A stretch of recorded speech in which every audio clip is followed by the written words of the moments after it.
Before starting, let me introduce you all to myself. I'm Sankalp. I'm 18 years old. I'm a student pilot currently in Hungary, pursuing his EASA license. I have flown for 12 hours and I'm very close to my solo for now. So yeah, let's get into the video. Hello people, what's up? I hope you're all doing absolutely good and amazing, and I welcome you all on board another informative video after so long. And this has to be the most awaited video on my YouTube channel because I've been flooded by this one thing, this one question in my Instagram DMs as well as my YouTube comments, that is about EASA license. So I'm gonna be covering frequently asked questions on my Instagram DMs and also my YouTube comments, and I'm gonna be dividing this video into 7 parts in order to answer all your doubts related to EASA license and everything around it. So the first and foremost question that everyone of you guys have been asking me or have asked me is, can we work under any European license as soon as we get our EASA license? It's just a license, it's not a work permit for you. Especially if you are an Indian passport holder, I would say you can work and you cannot also at the same time.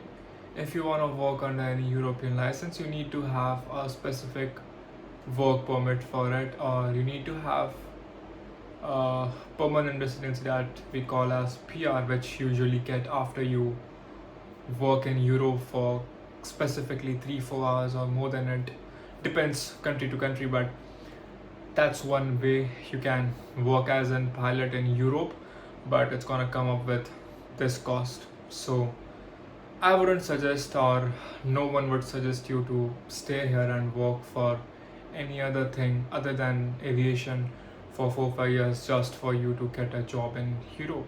And the other answer is no, you cannot work because you have an Indian passport. For you to get your work done or for you to work under Europe, you need to get your experience, you need to get your license converted to the place from where you belong to, basically India. Like if you have an Indian passport, you have to go back to India, you have to convert your license to DGCA, you have to get your CPL, you have to work under any airlines, and once you have specific flying hours, then you can, I assume you will be smart enough until that time to know how to apply, how to not apply. So basically, yeah, that's what the answer is. Second is, will it allow us to work into major airlines or big airlines in the near future? 101% yes, it's gonna allow you to work into bigger airlines in the near future, but it again depends on how good you fly or how much is your flying hours, because bigger airlines, you don't take pilots with no experience, they at least take pilots with a good experience of minimum 1500 hours, or 100 and plus 100 negative 100 depending on it.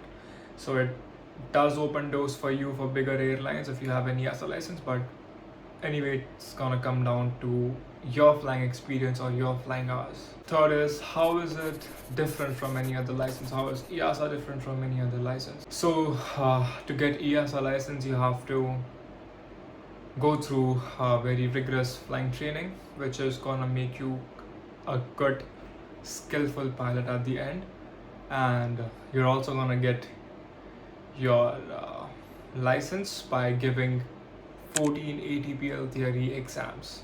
Now what is ATPL? ATPL is the top license you can get if you are a pilot, or it's a license that's gonna allow you to further shift your position from a senior officer or a senior first officer to captain. So the only thing between senior first officer and the captain is your ATPL exams.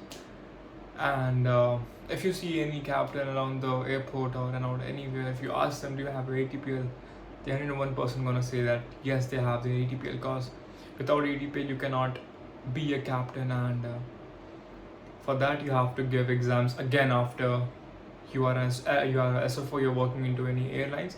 In order for you to become a captain, you have to give those exams, and EASA offers you frozen ATPL. Now what is frozen ATPL? Frozen ATPL is basically you giving all those 14 ATPL exams that you have to give once you are SFO or once you want to become a captain.